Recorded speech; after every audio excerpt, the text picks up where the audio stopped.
aquele velhinho doce, meigo, todo vestido de branco e que nos emocionou quando disse "Bem-vindos ao Jurassic Park"?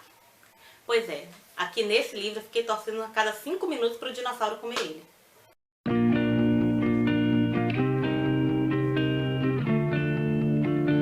E aí pessoal, tudo bem? Eu sou Nayara, seu canal Dignidade Não Cabe Aqui, e hoje eu vim falar da leitura de um livro maravilhoso, Jurassic Park, o livro que deu origem ao filme da minha vida, um dos filmes da minha vida, e que eu tive um prazer imenso em ler. Esse livro não é nada pequeno, ele tem 520 páginas, fora as partes especiais, prefácio, comentários, etc. Mas a leitura foi extremamente prazerosa e foi extremamente, eu não diria rápida, porque eu demorei um tempo significativo, mas não pelo tipo de narrativa, e sim pelo tempo que eu tinha disponível. Como vocês podem ver aqui, eu fiz várias marcações, porque é um livro que faz a gente pensar um monte de coisa. Faz a gente pensar em respeito, em compaixão, em limites da ciência. Muita coisa mesmo. É uma leitura que você consegue se divertir bastante enquanto lê, você consegue aprender bastante enquanto lê, e você acaba a leitura e continua pensando um bocado de coisa. É uma leitura que não termina, é uma experiência de leitura que não termina quando o livro acaba. E isso é muito bacana e infelizmente isso não acontece com tanta frequência quanto a gente gostaria e quanto deveria acontecer. Esse é o livro do Michael Crichton, ou seja lá como se pronuncia o sobrenome dele. Eu nunca tinha lido nada desse autor. E nunca, na verdade, eu sabia que tinha um livro, Jurassic Park, mas eu nunca fui atrás dele. Eu acho que a experiência do filme era tão marcante pra mim, era tão vívida, mesmo sendo um filme de 93, que eu nunca fui atrás dele. E aí quando a Aleph mandou, é claro que eu fiquei encantada. Além de ser uma edição linda, né, bem, com umas ilustrações bem bacanas. Né, a Aleph, como sempre, com cuidado extremo, com essas folhas vermelhas aqui no lado, nesse corte. A história é muito boa, é o tipo de história que você começa a ler, você vai só dar uma olhadinha e não consegue mais largar. Foi exatamente isso que aconteceu, por isso que ele foi o livro da primeira semana do desafio de 5 semanas temáticas. Eu fui só dar uma olhadinha para ver qual era o tipo de narrativa do Crichton, ou sei lá o que, do Michael. Vamos falar com intimidade do Michael. E aí não consegui parar de ler. Eu acho que todo mundo sabe qual é a história básica de Jurassic Park. Né? É um milionário ou um bilionário excêntrico que tem a ideia de criar um parque temático diferente. Um parque temático com dinossauros reais. E ele faz isso porque descobre que é possível clonar o DNA extinto, né? O paleo-DNA. Como é que ele faz isso?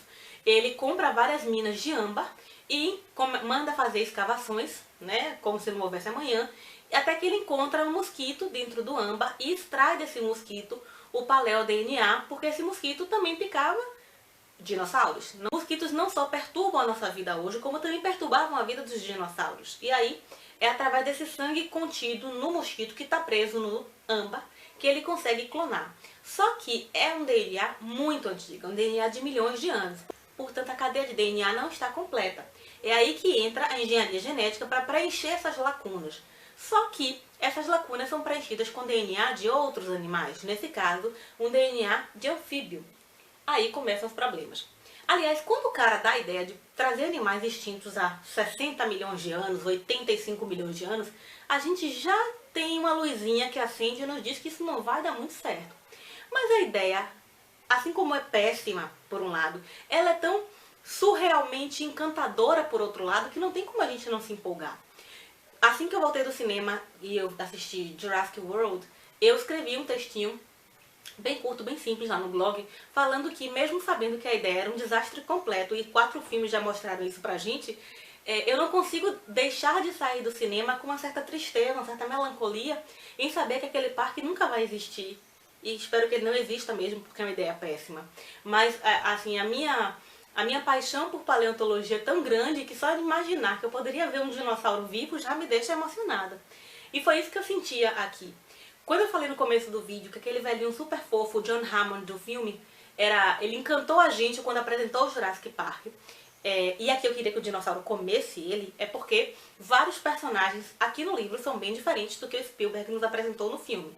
Não, essa não é uma resenha comparativa, até porque eu teria que rever o filme Jurassic Park, porque eu acho que a única vez que eu vi foi mesmo lá em 93. Eu guardei essa memória quase infantil do filme, que eu guardo inclusive com muito amor.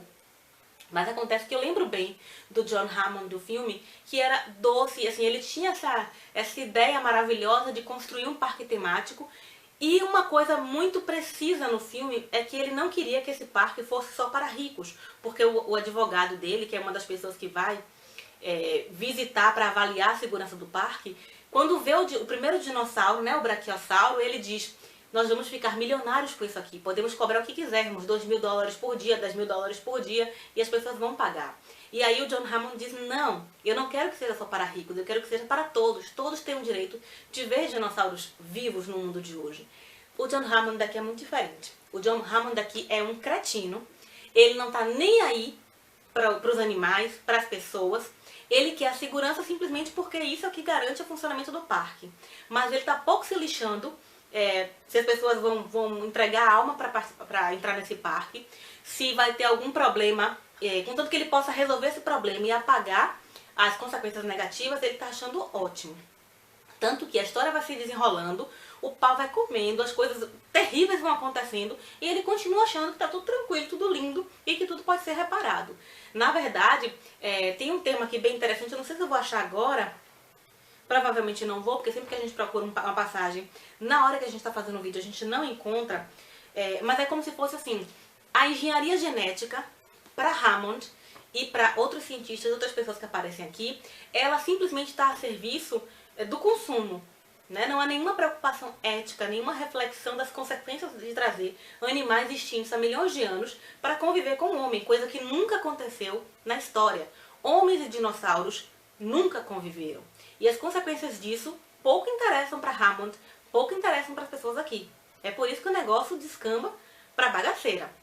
Ian Malcolm, eu acho que é um dos poucos personagens que é muito parecido aqui e no filme. Ele é tão genial aqui quanto no filme, ele é tão genial no filme quanto aqui. Né? Esse livro é de 1990, o filme é de 93. E Spielberg ficou encantado quando viu a história. O Michael Crichton participa do roteiro, ele é um dos roteiristas do filme. E a gente entende por que o filme é tão bom e por que os outros são tão meia boca. Né? Porque ele não participou do roteiro dos outros. O cara que escreve desse jeito só pode ser um roteirista genial. E o Ian Malcolm é quem traz a teoria do caos e quem fala que esse parque não vai dar certo. Porque a natureza não pode ser controlada, você tem uma ilusão de previsibilidade, uma ilusão de controle desse mundo natural, mas isso é a coisa mais imbecil que se pode fazer. Isso faz parte da arrogância humana que acha que pode controlar tudo, mesmo estando aqui na Terra há tão pouco tempo. E ele lembra uma coisa fundamental. A natureza escolheu extinguir esses animais e ela teve um motivo para isso. Não foi à toa. Então, não respeitar esses ciclos naturais foi uma coisa absurda feita por esses cientistas. E aí eles vão ter que lidar com as consequências disso. Eu não vou falar mais muitos detalhes, né, sobre a história. Primeiro porque muita gente conhece. E segundo porque eu acho que vocês merecem ler esse livro, que tem uma narrativa deliciosa, gostosíssima. É ação de qualidade, não é aquela ação chata, repetitiva, que você fica sem fôlego porque correu junto com o protagonista e cansou no meio do caminho. Não, você se emociona, você fica nervoso, o coração acelera, você torce, você não sabe o que vai acontecer.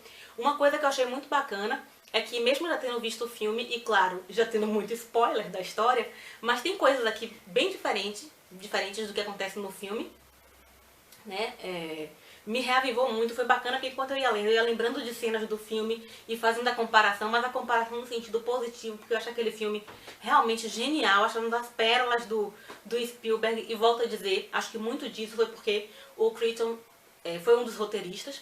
A história geral, para quem por acaso não conhece, é de que o parque, o Hammond comprou uma ilha na Costa Rica, a Isla Nublar. Ela tem esse nome porque ela fica encoberta por nuvens, por uma espécie de neblina. E aí isso dá um tom de mistério a essa ilha. E aí ele tem 5 anos, ele está construindo esse parque, elaborando esse parque há 5 anos. E o parque está há 1 ano de abrir as portas para o público. Só que existe uma preocupação muito grande, porque primeiro que os investidores não sabem do que se trata especificamente esse parque. E mesmo assim existe uma preocupação, o que esse filme está fazendo? Né? Tem segurança para o público? Quais serão as repercussões? Mas assim, preocupação com repercussões por causa de processo, por causa de interferência do governo, não por causa realmente da segurança das pessoas ou coisa do tipo. Atentem para isso. E aí o Hammond monta um grupo, uma expedição, digamos assim, para avaliar a segurança do parque. Nesse grupo vai o Genaro, que é o advogado dele e acho que meio que sócio, vai o próprio Hammond, vai o Grant, o Alan Grant, que é um paleontólogo, vai a doutora Alice Sattler, que é uma paleobotânica e que não tem nada a ver a Alice Sattler daqui com a Alice Sattler do filme, e eu gostei muito mais do filme porque a Alice Sattler daqui é apenas como posso dizer, eu não diria nem coadjuvante, porque o lugar que o Crichton relegou a Sattler aqui é lamentável. Ela é apenas uma jovem bonita que anda com um short curtinho e é cantada pelos homens que estão na expedição. Lamentável, né? Essa parte é extremamente machista e, repito, lamentável. Sim, Dr. Grant é o paleontólogo. Ele aqui é quase um Indiana Jones, enquanto no filme ele é bem diferente. Deixa eu ver quem mais. O Ian Malcolm, que é o matemático. A gente tem também as crianças, né? O Tim e a Lex, que no filme Lex é mais velha e Tim é pequenininho. Aqui é o contrário, Lex é pequenininha e Tim é mais velho. E a gente vai ter outros personagens como o Nedry, ou Nedry, que é o nerd que cuida dos computadores, da segurança computacional do parque e que tem uma participação fundamental na bagaceira que vai acontecer aqui. Muito legal, narrativa fantástica, descrição maravilhosa. Crichton é um excelente narrador e ele consegue que a gente entre nesses carrinhos do Jurassic Park e siga com ele até o final. É um livro que eu recomendo bastante para quem gosta de dinossauro, para quem não gosta de dinossauro, porque é uma história, mais uma vez eu lembro, eu comento sempre isso aqui nos vídeos, é uma história com dinossauros, mas que fala de coisas muito mais amplas do que isso. Maravilhoso esse livro, altamente recomendado, uma das melhores leituras, com certeza, do ano e da vida. É isso, se você já leu Jurassic Park e quiser deixar seu comentário aqui embaixo, fique à vontade. Em breve eu volto com o segundo livro do desafio 5 semanas temáticas em julho. Um beijo e até mais. Tchau!